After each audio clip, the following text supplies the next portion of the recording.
अस्सलाम वालेकुम पाकिस्तान।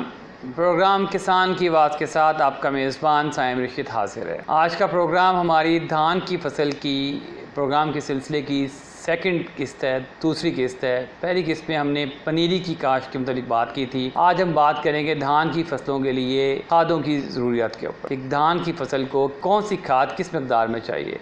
पाकिस्तान में इस वक्त जो धान की फसलें काश्त की जा रही हैं वो 3 इकसाम की हैं। एक आपका जिसे गैर बासमती या मोटा चावल कहते हैं, एक आपका बासमती है और तीसरी किस्म आपकी हाइब्रिड। तीनों के लिए आपकी जो खादों की ज़रूरियात हैं वो मुख्तलिफ हैं। अगर सबसे पहले हम बात करते हैं गैर बासमती इकसाम के लिए। गैर बासमती इकसाम के लिए आपको खादों की तरतीब ऐसे है कि आपको कम से कम जो अच्छी पैदावार के लिए इसमें आपको 2.5 बैग यूरिया, 2.25 बैग DAP या MAP और 1 बैग पोटाश का। इसको अगर हम तकसीम करें किलो के हिसाब से तो इसमें हमें तकरीबन 125 किलोग्राम यूरिया चाहिए या उसके मुतबादिल हमें कैल्शियम अमोनियम नाइट्रेट चाहिए या अमोनियम सल्फेट चाहिए। अगर हम इसको मज़ीद तकसीम करें कि 125 किलोग्राम यूरिया से क्या मुराद है, तो इससे मुराद ये है कि हमें इसमें धान की फसल के लिए तकरीबन 57 किलोग्राम नाइट्रोजन चाहिए, जिसको हम मुख्तलिफ सोर्स से पूरा कर सकते हैं।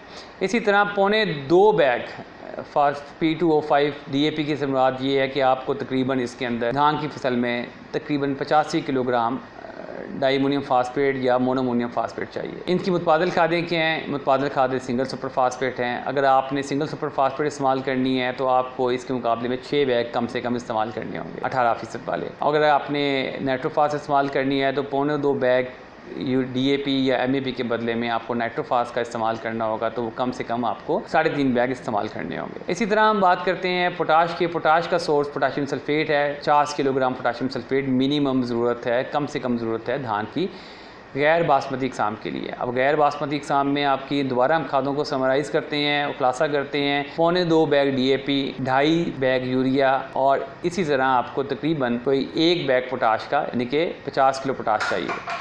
अब आपने खादों का इस्तेमाल कैसे करना है? खादों का सबसे बेहतर इस्तेमाल ये है कि आप पनीरी की मुंतकली के 5 दिन बाद खादों का इस्तेमाल शुरू करें। फास्फोरस खादें आप पहले 50 दिन में मुकम्मल कर लें गैर बासमती इकसाम को। नाइट्रोजन खादें हैं वो आप पहले 50 दिन में मुकम्मल कर लें। जिंक आपने जो देना है, जितना भी आपने देना है ज़मीन की ज़रूरत के हिसाब से 3 से 5 किलो अगर 35% वाला है वो भी आप पहले 30 दिन के अंदर डाल दें।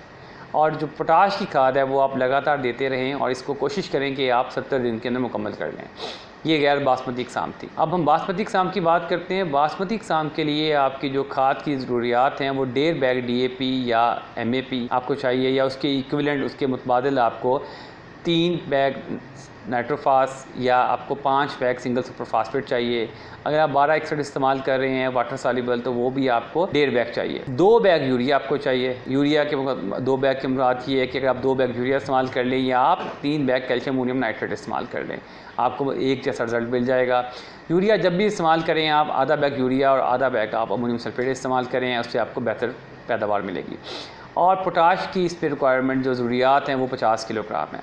इससे मुराद ये है कि अगर आपने 40 से 45-50 मन पैदावार लेनी है, 40 से 50 मन पैदावार बासमती इकसाम के लिए, तो आपको कम से कम 1.5 बैग DAP या उसके मुतबादिल आपको फास्फोरस की खाद, 50 किलोग्राम पोटाशियम सल्फेट और 100 किलोग्राम यूरिया या उसके मुतबादिल नाइट्रोजन की खाद लाजमी डालनी होगी। अब हम बात करते हैं हाइब्रिड की।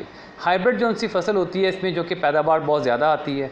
हाइब्रिड के लिए आपकी नंबर ऑफ़ प्लांट्स जो सी हैं वो उसमें यील्ड जो सी है वो उसकी पैदावार है वो आम यानी कि बासमती से डबल से भी ज़्यादा है, 2.5 गुना ज़्यादा होती है और गैर बासमती से डबल होती है। तो इसके लिए उसी तरह खादों की भी ज़्यादा ज़रूरियात हैं।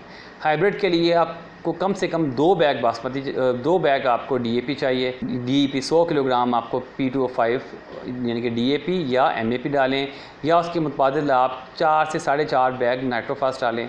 इसी तरह आपने अगर नाइट्रोजन की फर्टिलाइज़र डालनी है तो हाइब्रिड इकसाम के लिए तकरीबन कोई 70 किलोग्राम नाइट्रोजन चाहिए। 70 किलोग्राम नाइट्रोजन अगर आप कन्वर्ट करते हैं, पूरी करते हैं, तो वो आपको दस्तयाब हो सकती है 3 बैग यूरिया से या आपको 5 बैग कैल्शियम अमोनियम नाइट्रेट से। हाइब्रिड इकसाम के लिए आपको जो पोटाश की ज़रूरियात हैं वो भी ज़्यादा है, वो 1.5 बैग पोटाश के बराबर है। 1.5 बैग से मुराद ये है कि आपको 75 किलोग्राम पोटाशियम सल्फेट डालनी है। जितनी भी आपकी धान की इकसाम है, तीनों किस्म की, हाइब्रिड होगी, गैर बासमती या बासमती होगी, इसके अंदर जब फसल अपनी 50% एज को पहुँच जाए, 50% उम्र को पहुँच जाए, जो कि मुख्तलिफ इकसाम में मुख्तलिफ है, गैर बासमती में आप कह लें कि ये तकरीबन 45-50 दिन है, बासमती में 60 दिन है, हाइब्रिड के अंदर भी ये 45-50 दिन है। उस वक्त आप इसके अंदर मैग्नीशियम सल्फेट लाजमी इस्तेमाल करें, तकरीबन 25 किलोग्राम मैग्नीशियम सल्फेट इस्तेमाल करें। उसका फ़ायदा ये होगा कि आपकी फसल का जो क्लोरोफिल है यानी कि फोटोसिंथेसिस का प्रोसेस है वो बेहतर हो जाएगा, पत्ते ज़्यादा से ज़्यादा खुराक तैयार करेंगे।